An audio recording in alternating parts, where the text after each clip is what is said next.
Assalamualaikum warahmatullahi wabarakatuh.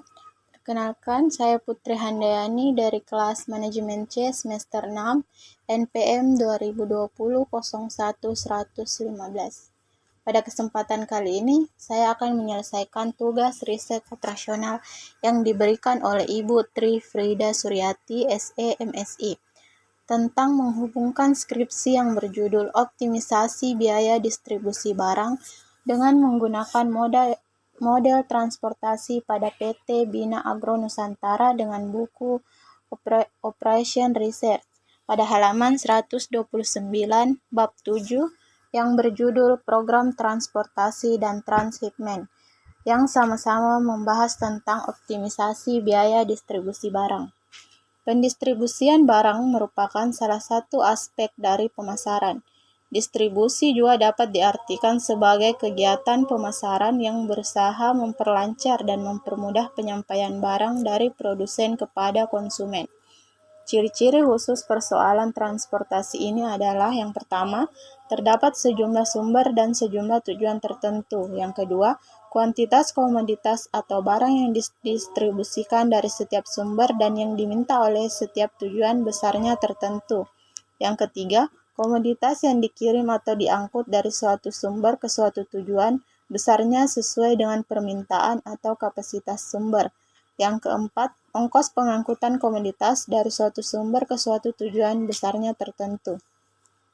Dalam penyelesaian kasus transportasi, langkah-langkah untuk penyelesaian dengan metode transportasi adalah sebagai berikut. Yang pertama, langkah pertama dalam metode transportasi adalah menyusun matriks. Matriks transportasi menunjukkan sumber dari mana barang berasal dan kemana tujuan dikirim. Yang kedua, langkah berikutnya adalah menyusun tabel awal.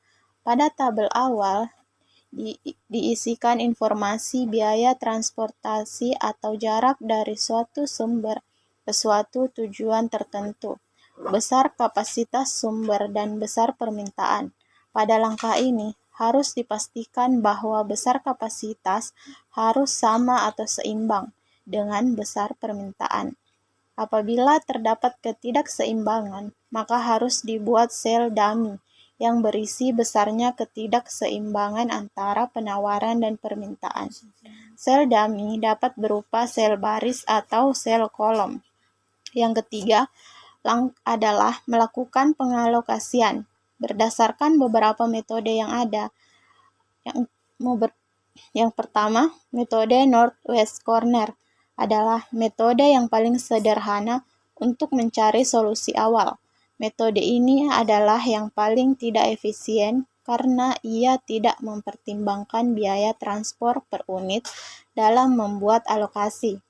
Akibatnya, mungkin diperlukan beberapa iterasi solusi tambahan sebelum solusi optimum diperoleh.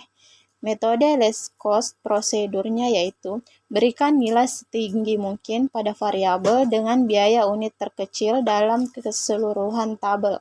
Silang baris atau kolom yang dipenuhi. Setelah menyesuaikan penawaran dan permintaan untuk semua baris dan kolom yang belum disilang, ulangi proses dengan memberikan nilai setinggi mungkin pada variabel dengan biaya unit terkecil yang belum disilang. Prosedur ini diselesaikan ketika tepat satu baris atau satu kolom belum disilang. Metode pendekatan yang selanjutnya, metode pendekatan Vegal merupakan sebuah heuristik dan biasanya memberikan pemecahan awal yang lebih baik daripada metode barat laut atau biaya terendah. Prosedur pertamanya yaitu evaluasi penalti untuk setiap baris kolom dengan mengurangkan elemen biaya terkecil dalam baris kolom dari elemen biaya. Yang kedua, identifikasi baris atau kolom dengan penalti terbesar. Pilih nilai yang sama secara sembarang. Alokasikan sebanyak mungkin pada variabel dengan biaya terendah dalam baris kolom yang dipilih.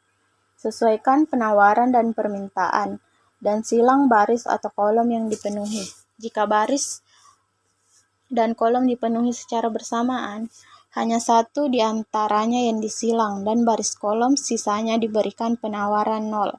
Setiap baris atau kolom dengan permintaan atau penawaran tidak boleh digunakan dalam menghitung penalti berikutnya. Selanjutnya, metode stepping stone.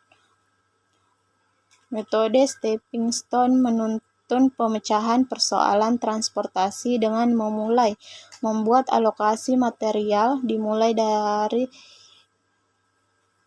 sel kiri atas menuju sel kanan bawah. Dasar alokasi metode ini adalah memenuhi dulu kebutuhan proyek pada kolom paling kiri, baru kemudian mulai memenuhi kebutuhan proyek pada kolom sebelah kanannya. Atau dengan kata lain, habiskan dahulu kapasitas pabrik pada baris paling atas, kemudian mulai menggunakan kapasitas pabrik pada baris di bawahnya. Ingat sekali lagi, dimulai dari kiri atas ke kanan bawah. Selanjutnya, POMQN for Windows, sebuah aplikasi yang dirancang untuk mengambil keputusan di bidang produksi dan pemasaran. Jika telah dilakukan pengalokasian dengan salah satu metode, langkah berikutnya adalah melihat apakah alokasi tersebut sudah optimal atau belum. Langkah ini dikenal dengan istilah tes optimalisasi dengan menggunakan metode stepping stone. Jika hasil tes menunjukkan bahwa alokasi telah optimal, maka alokasi tersebut dapat dikatakan telah mencapai nilai yang paling menguntungkan.